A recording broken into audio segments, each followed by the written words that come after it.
Michigan Replay with Lloyd Carr is brought to you by the men and women of General Motors, whose commitment to quality brings you outstanding cars and trucks.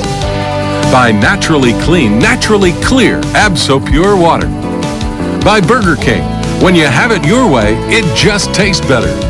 And by mgoblue.com. Come home to Michigan sports. Hello, everybody, and welcome to Michigan Replay. It's always a pleasure to do a show after a victory over Ohio State. The final was 24-17 on Saturday, and you got to quit making these games go down on the wire. You're tiring me out. That's what it's exhausting. It was an exhausting game, wasn't it? Yes, it was. It's one of those games we started off with poor field position, and offensively we just couldn't get anything going, and so it went down to the wire again. You're just going to make me nervous every game, aren't you? Well, I'm not doing it. You'd rather not have it be that nervous. But you got to admire the kids for, again, coming back after falling behind, like they did a week ago against Penn State. Jim, these guys just never stopped fighting, and that's really what that game was about. It was an extremely hard-fought game, probably not particularly well played by either team, but certainly hard fought. It was physical too. As we take a look at the highlights in the first half, Ohio State gets on the board first, which is something you didn't want to see happen. Well, Jim, they kicked off. We had bad field position, had to punt. They got good field position, and this kid Belisari, as you know, is a great athlete, and he got out a few times on the scramble situations. And Wiley, the guy that hurt you a year ago, here gets outside again. Well, Jim, we missed some tackles today in this game. We lost Contain in that situation, didn't have a support guy. And the last thing you want to do is start off in this game getting behind, but that's exactly what we did. And it was 7-0 after the first quarter, and you don't get back in it until the second quarter, and you start doing it in the air. Well, we mixed up. I thought Mike DeBoer did a great job mixing up our formations, 4 wide receivers, 2 tight ends, 1 tight end, and there he hits David out of 4 wides. And then probably this guy was a warrior out there with 100 yards rushing. And a big screen pass here. Well, this was really our only significant big play of the first half. It got us down into great field position, and we needed a play like that because we were not having much success. Nice pass down here, and David Terrell takes it inside the 5. Well, David slipped there trying to get up the field, but we're trying to get him to get up the field. Well, and you pounded it in. I like that. You got on the goal line, you pounded it in for a tie. We followed the left side. Backus and Brandt, Hutchinson and Shea on the linebacker, and Anthony got us a yard and got us a touchdown. And their next possession, though, they answer. And this draw play hurt you on Saturday. Well, in that second quarter, this big fullback, Jamar Martin, who's a young kid, they did hurt us on that play. And then we missed a check here. We're short a guy, and they pick up a big first down there. And Belisari then goes on 3rd and 13 and gets a big first down. Well, they get great protection.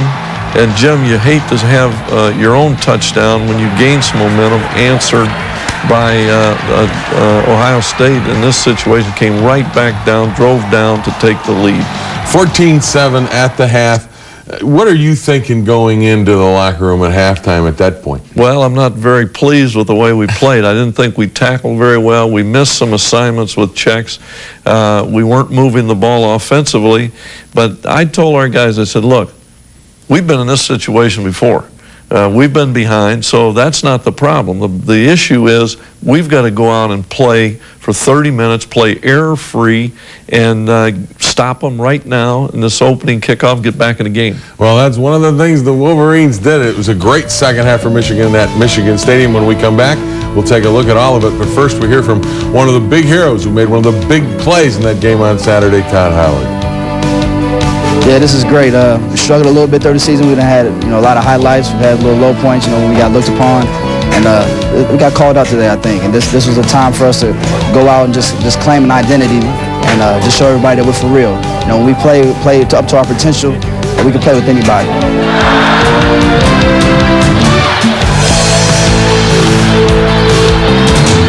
We came in, made some adjustments with Coach Herman. We got after us a little bit in the locker room, and we started to realize he put things into perspective during halftime, and we came out and we executed, his game plan really well in the second half. So the Wolverines come out in the second half. So Ian Gold says you got after him a little at halftime, huh? Well, we were not, Jim, I don't think, an emotional high, and that's unusual for an Ohio State game. I think coming off the Penn State game, it took a lot out of us, but we still had to find a way to win. You had to match their intensity in that first half. It really didn't happen, but in the second half it did, and it started with defense, didn't it? Yes, it did, Jim. We kicked off, got good field position, and James Whitley off the backside corner strike. Got a tackle for a loss, and then we come here with a blitz. And this is a great way to start the half because Patman gives us great field position here with his interception. The one thing that if you're disappointed anything about this, you couldn't get in the end zone on this, so you had to settle for a field goal try. Right, and as it turned out, it was a big field goal try. He just got it inside the right side, but Hayden Epstein did a good job punting the ball, but we needed points at that time. 14-10 at this point, and then this is the play you didn't want to see happen. Jim, this is the flukiest play of the game. I think our players, when he stepped out of bounds there, I think they relaxed, but at any rate, it's the last thing you want. Great field position after we had just regained some momentum with points, and now here they are on a 4th and 2. And Wiley, we had worked against this play, but Wiley completes the ball to Rambo for a big first down deep inside. You hold them, though, and they only get 3 out of it, so it's a 17-10 game at this point. Well, the defense made an outstanding stop there, Jim, when you consider the field position that was created by the kickoff return. You get the ball back, and you start moving it down the field on a nice drive. Well, this Anthony made a good play here, made a guy miss, and got us down inside here. We've got great field position, and Tom Brady once again starts to show his scrambling ability. And they're in man-to-man coverage, but Tom does make a good play here. He really does, and he's done that 2 weeks in a row. Yes, he has. Yes, he has. But then Ohio State, Jim, on a big play, because you at least want to get 3 here. Doss, the strong safety, comes off the backside and strips the ball, so they get the first turnover. And then here's a huge play in the game. This is poor tackling. And I think he stepped out of bounds there, but we had very poor tackling, 2 misses. And this kid makes the play of the day for us. Todd Howard making that tackle, stopping it from being a touchdown because ultimately the defense holds and then they miss a field goal. Jim, this was a big turnaround for us. And so now we've got life, and with a big play that they had, they didn't get any points out of it, and yet we still can't move the ball. And you get the big play on defense from Ian Gold, interception, and now you're back in business. We talked before the week started on Sunday that our defense had to come up with 3 turnovers in this game, and that really is what won the game for us. Ian made a great play there and got us down deep. Mike DeBoard makes a great call here on first down on the bootleg pass, and Sean Thompson muscles his way in, and now we're all even. Tied up at 17, and it goes to the 4th quarter like you'd expect any Michigan-Ohio State game to go. And here they come back, and this is a designed quarterback draw. Well, sorry, he can do it. Well, on 3rd down, Jim, I think after the 2 interceptions, they just tried to run the football, and they had a lot of success. Probably more big plays against our defense today running the football than we've had in a while. But here's a big hit by Whitley, and you get the turnover from Cato Jr. Fumble. Well, Jim, James Whitley made a great play there. We had a lot of guys hustling. We come up with the ball, and I think this offensively is one of the biggest plays of the game for us. Shea is covered in the flat, and Brady has the presence of mind to look down the field and find Sean Thompson for a big first down. Here's a 3rd down conversion again. This time you go on the ground, and Anthony Thomas gets the sweep for good yards. Well, the thing that we had a lot of difficulty running the ball inside the tackles, but we did have success a couple of times running the ball outside. How about this protection? Jim, they only rush 3, but so you got 2 guys on a man, and they do a great job. Tom had good patience. Marquise finally got open, and we pick up another big first. And the touchdown, a great pass protection block by Thomas, and a great play by Marquise If Walker. you saw what Anthony Thomas did there, blitzing, blocking the blitzing free safety, and Tom found the open man. The zone blitz didn't work, and Marquise made a great individual effort to get that ball into the end zone. 24-17, and now their last-ditch effort, and you get a big sack here from Dhani Jones and force him into a 4th down. Well, it came down to one play here at the end, and our defense, we're here in this situation still blitzing. He had the ball for a minute and dropped it, and now the game's over. The game's over. You win it 24-17, and it was a typical Michigan-Ohio State game. You knew during the week when people were saying Ohio State's down, they're not good, you knew it was going to be a knockdown drag-out, didn't you? And I think as a player, you want to believe that. You want to believe that, hey, it's going to be an easy game.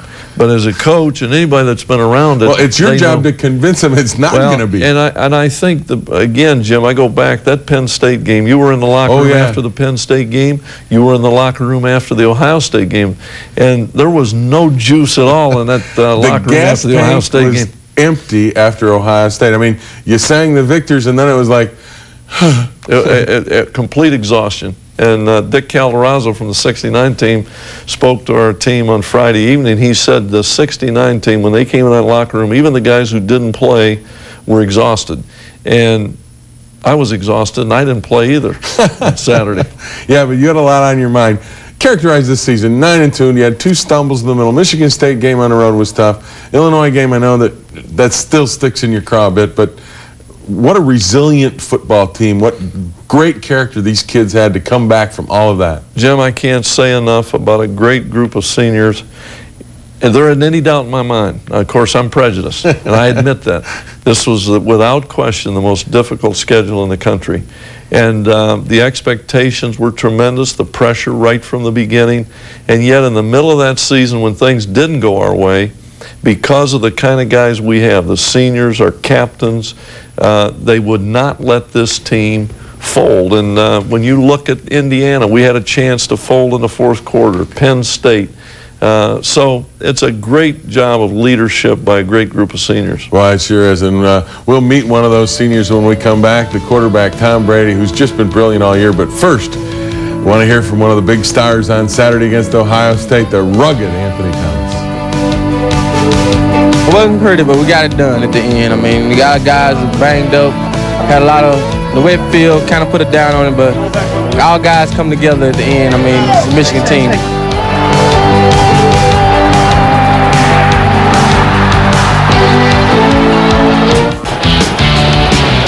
It's tough being in the eye of the storm, and for Tom Brady, the Wolverine senior captain and quarterback, the storm has swirled around him since his arrival in Ann Arbor from California. He's had to wait his turn on the bench as Scott Dreisbach and Brian Griese battled for the position, and it wasn't easy for a guy who wanted to play. There's a lot of times when you question who you are as a person and the types of goals that you set for yourself, and giving into those goals, and succumbing to the pressure of the media and of your family members. I think there were times when I questioned, if this were the place for me, but it took some time with talking with my parents and Coach Carr and my friends that this was the place for me, and because those were the first difficult times that I've ever had to face as an athlete and as a person, to get through those and succeed, no doubt has made me a stronger person. Brady's resolve has been tested even after he won the starting job. A youngster named Drew Henson came to Michigan. Many thought he might take over at quarterback, but instead, Henson has split time with Brady. Not the perfect scenario if you're a senior who's led your team to 10 wins and a Big Ten title the year before. But Tom Brady isn't your ordinary young man. I think you base your thoughts and feelings on what's best for the team. And Coach Carr thought it was best for us to both be able to get in there and have some playing time. And it's worked out great for the both of us. And I've learned a lot from this situation, and I'm sure he has as well.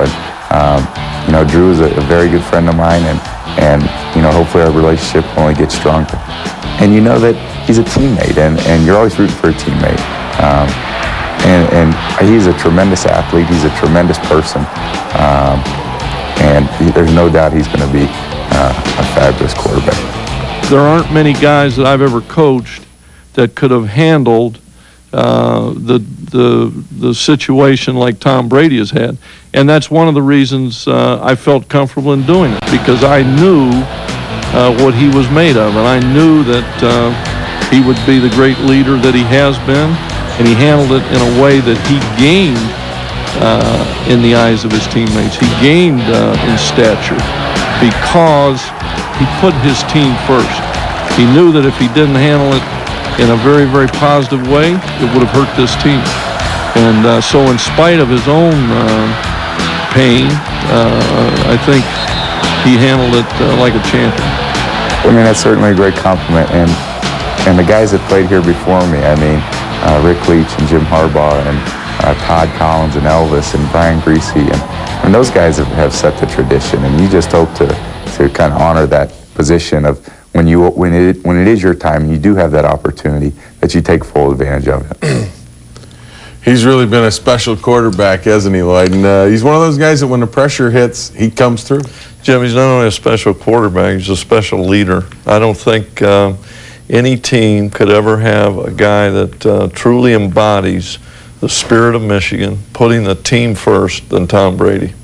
And one of the things that he's done is he's handled the situation with Henson really well. And from a coach's perspective, you know, that's just, for you, that makes it easier for you to handle all that, right? Well, you know, it really is what made this team, because had he not handled it, had he been embittered, and had he allowed his feelings to show, then it could have very easily torn this team apart.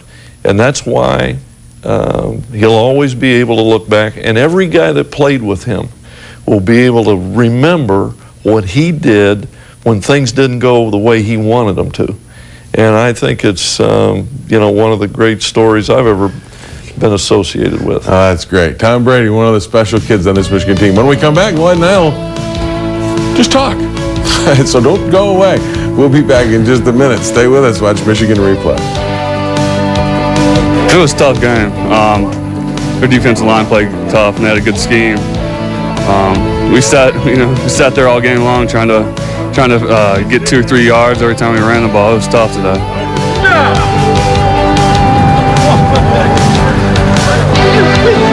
Record beforehand, our record, their record beforehand. When you come up in Michigan, the Ohio State game, it's going to be a game of wits. It's going to be a game of strength and endurance, and that's exactly what you had out there.